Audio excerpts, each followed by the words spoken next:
Sometime when you're using any formula, then you can get any type of error. For example, here I have used VLOOKUP formula and I get this error. So if I don't want to show this error and show something else or message, then I can use if error function. Before I start my video further, please subscribe my channel and hit the bell icon to get my all future videos notification. In this database, I have employee ID, employee name, and basic salary.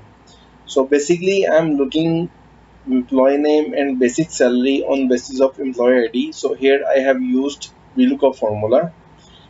So in case if VLOOKUP formula did not find this information, employee name and basic salary, then I can get the error not applicable. So I wanted, if I get this error, then I must get the message information not available. So here I can use if error function with addition VLOOKUP formula. So I will edit VLOOKUP formula, and before VLOOKUP I can use if error function, if error bracket, then all VLOOKUP formula or all VLOOKUP function. Then at the end of VLOOKUP formula you can use comma, and you can see the second argument value if error. So in case if I get the error, then what message I must show here? So I want to show message here, information not available, inverted comma close, bracket close, and press enter. And you can see I get the message here, information not available.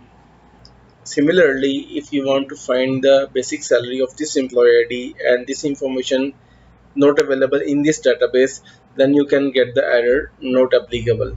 So if I want to hide this error and want to show different message, for example not available, then I can also use here if error formula or if error function before VLOOKUP. So I will edit this formula, and before VLOOKUP I will use if error function bracket. The first argument value, we will use the same VLOOKUP formula, and at the end of the VLOOKUP comma, then the second argument value if error. So here I will write the message which I want to show instead of error. So I want to show the message not available, inverted comma close, inverted comma close, bracket close, and press enter. And you can see I got the message here not available.